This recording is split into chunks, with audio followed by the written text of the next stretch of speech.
Bonjour bien-aimés dans le Seigneur, béni soit le Seigneur Jésus-Christ, notre Roi, notre Dieu qui dans son amour nous a donné la vie et a fait de nous ses enfants pour que nous puissions être cohéritiers avec lui et que nous puissions nous réjouir auprès du Père un jour avec lui. Bien-aimés, raison pour laquelle sur la terre, nous prenons notre temps à méditer la parole de Dieu, à chercher la face de Jésus-Christ, à vouloir vivre comme lui, dans la connaissance et dans la sagesse, afin de grandir en stature parfaite comme lui, il a grandi. Comme un palmier, nous voulons aller de gloire en gloire dans la connaissance et dans l'exercice de notre foi, en nous montrant humbles et en nous aimant les uns les autres. Raison pour laquelle aujourd'hui encore nous allons partager dans le livre de Ephésiens, le chapitre 4, le verset 25 au verset 27. Je lis au nom de Jésus. C'est pourquoi renoncez aux mensonges et que chacun de vous parle selon la vérité à son prochain, car nous sommes membres les uns les autres. Si vous vous mettez en colère, ne péchez point. Que le soleil ne se couche pas sur votre colère et ne donnez pas accès au diable. Bien-aimés, aujourd'hui nous allons partager sur si vous vous mettez en colère, ne péchez point. Pourquoi nous ne devons pas pécher si nous nous mettons en colère? Parce que nous sommes enfants de Dieu. Nous sommes appelés à marcher comme Dieu, à marcher comme Jésus-Christ. Jésus-Christ nous a donné le privilège d'être réconciliés avec Dieu. Il ne veut pas que nous continuions à marcher selon la vanité de nos pensées. Il veut que nous puissions nous dépouiller de notre vieille personne, afin que nous puissions vivre comme lui et que nous puissions accéder à son trône, accéder à notre place d'épouse le jour de l'enlèvement. Raison pour laquelle nous devons arrêter de marcher comme le païen. Vous savez, les païens marchent selon la vanité de leurs pensées, selon la convoitise de leur cœur. Et quand nous étions païens, nous marchions comme ça. Mais maintenant que nous sommes enfants de Dieu, nous ne devons pas marcher comme tels. Mais nous avons appris de Christ de marcher conformément à la vérité, conformément à ce qu'il nous avait appris, de nous dépouiller de notre vieille nature, afin que nous puissions vivre maintenant dans la vérité. Christ ne veut pas que nous puissions continuer à vivre selon la convoitise de la chair, mais que nous puissions user de la vérité pour que nous ne puissions plus continuer à mentir. Parce que le mensonge amène toute forme de problème et qui par elle amène la colère qui nous fait pécher toutefois. C'est pourquoi la Bible nous dit que nous devons renoncer au mensonge, afin que chacun de nous parle à son frère dans la vérité. Et si par malheur la colère venait à nous atteindre, parce que nous sommes des hommes, nous vivons sur la terre. Dieu ne peut pas nous enlever de la terre maintenant, car Jésus-Christ lui-même priait, je ne te demande pas de les enlever dans la terre, mais de leur aider à vivre dans la terre comme étant des hommes nés de nouveau. C'est pourquoi si la colère vient à nous, si nous nous mettons en colère, que cette colère ne se couche pas avec nous. Parce que si tu te couches avec la colère, tu donnes accès au diable. Parce que regardez, quand vous êtes en colère, vous commencez à penser au mal que vous pouvez faire, à votre vengeance, à tout ce qui peut venir. Et juste par la colère, beaucoup ont tué des personnes qui n'ont pas voulu tuer. Beaucoup ont commis de meurtres, de problèmes. C'est pourquoi la Bible nous dit que nous ne devons pas nous coucher avec la colère. La colère est une porte pour le diable. Il aime bien, même le sorcier, quand il veut t'avoir, il commence par t'énerver. Surtout ici, je vais parler pour les enfants de Dieu. Si vous êtes enfant de Dieu, le diable sait qu'il ne vous aura pas dans l'impudicité, dans ceci, cela, dans le vol. Il va travailler sur la colère. Il va amener des personnes pour vous énerver. Bien aimé, pensez à cette parole que la colère ne se couche pas avec vous. Si vous êtes marié, ne dormez pas avec la colère. Vous ne savez pas les portes que vous pouvez ouvrir dans votre famille. Pour laquelle nous devons chercher toujours à marcher selon l'esprit pour ne pas accomplir les œuvres du diable. Nous devons toujours chercher à marcher selon l'esprit pour que nos vies soient soudées en Jésus-Christ, à lire la parole de Dieu, à le méditer nuit et jour. Parce qu'en le méditant, en l'écoutant tout le temps, que nous adviendrons à marcher dans la crainte de Dieu. Parce que c'est au fait d'écouter la parole de Dieu qu'elle porte maintenant la vie en nous. Mais si tu écoutes et tu pars, aujourd'hui tu lis et demain tu ne lis pas, c'est comme quelqu'un qui a regardé dans le miroir son reflet et qu'il a oublié après comment c'était. Mais celui qui regarde tout le temps, il saura savoir exactement c'est quoi il est représenté. C'est comme la parole de Dieu. Si tu l'écoutes tout le temps, elle porte maintenant la vie en toi. C'est pourquoi la Bible, le Seigneur nous recommande que ces livres de la loi ne nous quittent pas. Nous devons la méditer jour et nuit, afin que celui qui dérobait ne dérobe plus. Sinon, celui qui était méchant, qui n'use plus de sa méchanceté, mais que tous nous puissions commencer à travailler pour construire le corps du Christ que nous sommes.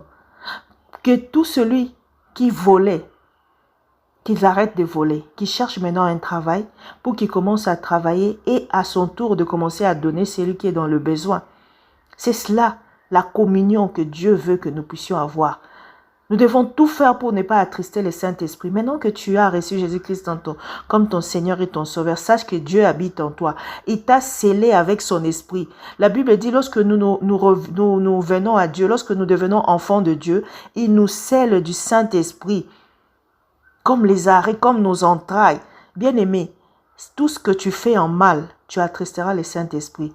Nous ne devons pas attrister le Saint-Esprit. Arrêtons de nous tourmenter de ce qui sera notre lendemain. Évitons toute colère, toute amertume, toute calomnie. Apprenons à faire disparaître la méchanceté au milieu de nous. Apprenons à vivre dans l'amour les uns les autres.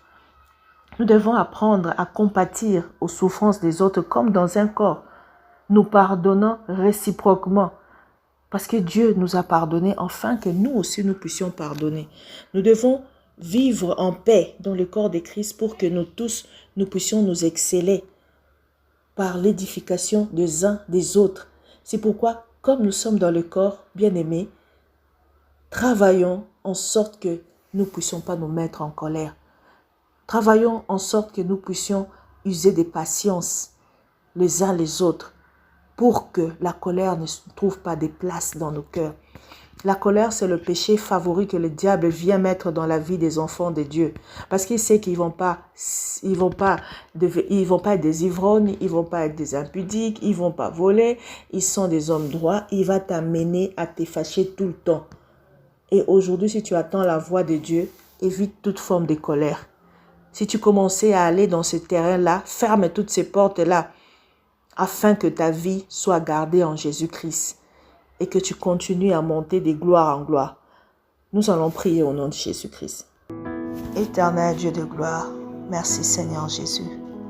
Merci pour l'amour, merci pour la vie, merci pour la parole que tu nous donnes tous les jours de nos vies. Merci pour ta présence chaque jour dans nos vies. Merci parce que tu es Dieu.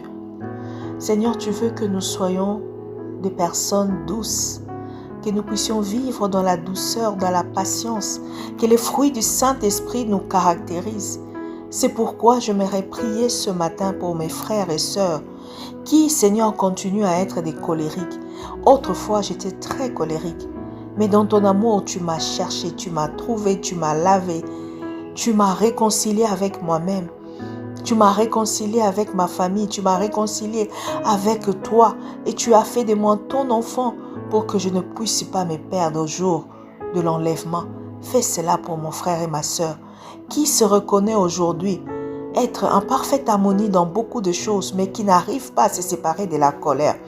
Saint-Esprit, habite dans le cœur de mon frère et de ma sœur et transforme leur vie. Donne-leur, Seigneur, de cœur d'amour. Donne-leur de cœur apaisé. Seigneur, tout ce qui a fait qu'ils soient en colère contre même la famille, contre eux-mêmes, parce qu'ils n'aiment pas un membre de leur corps. Oh Seigneur, fais que Seigneur, oh Dieu, que nous puissions non seulement nous aimer nous-mêmes, que nous puissions aimer aussi tout ce qui est autour de nous. Que mon frère et ma sœur apprennent à se supporter, afin qu'ensemble nous puissions porter des fruits dignes de notre repentance. Seigneur, transforme le cœur. Les cœurs, Seigneur, oh Dieu, brisés, et dont ce brisement se manifeste par la colère. Seigneur, je prie que le sang de Jésus-Christ ce matin puisse laver les cœurs brisés, puisse laver les cœurs endeuillés. Au nom de Jésus-Christ, recevez la paix. Cette paix que le monde ne peut donner, cette paix que le médicament ne peut donner, cette paix que personne ne peut vous donner. La Bible dit, si tu crois, tu verras la gloire de Dieu. Crois que Jésus-Christ t'a libéré de ta colère. Crois que Jésus-Christ a pris ta place et veut te transformer. C'est pourquoi fais de lui tes délices, afin que tu aies les désirs de ton cœur. Au nom de Jésus-Christ, ce matin, nous voulons tous nous libérer de toutes les portes que la colère a ouvertes dans notre vie. J'aimerais fermer cette porte dans la vie de mes frères et de mes sœurs. J'aimerais que toutes ces formes, Seigneur, oh Dieu, de méchanceté que le diable a mis comme plan pour vous briser, soient brisées maintenant au nom de Jésus. Non, que tu as écouté la parole de Dieu, que ta vie soit douce. Douce. Recevez la douceur du Saint-Esprit. Recevez les fruits du Saint-Esprit. Recevez de l'amour pour ceux qui vous font du mal. Recevez un nouveau regard envers le péché, afin que tous ceux qui te crucifient, regarde-le comme n'est pas eux, mais c'est le diable qui veut t'avoir. Au fait, quand quelqu'un te fait du mal, c'est parce que poussé par le diable veut te faire chuter. Et peut-être c'est toi qui peux sauver cette personne. C'est toi qui peux sauver ta famille. Mais la famille te fait tellement du mal pour que tu les maudisses. Au moment où le Seigneur ne veut pas que nous puissions maudire. Ô Saint-Esprit, éloigne de nos bouches toute forme de malédiction au nom de Jésus poussé par la colère. Apprends-nous à dormir sans la colère. Apprends-nous à nous contenter de ce que nous avons et à aimer ce que nous avons autour de nous. Accepter nos frères, bons, gentils, méchants, comme ils sont, afin de vivre avec chacun dans la mesure de la patience que tu nous donnes. Au nom de Jésus-Christ.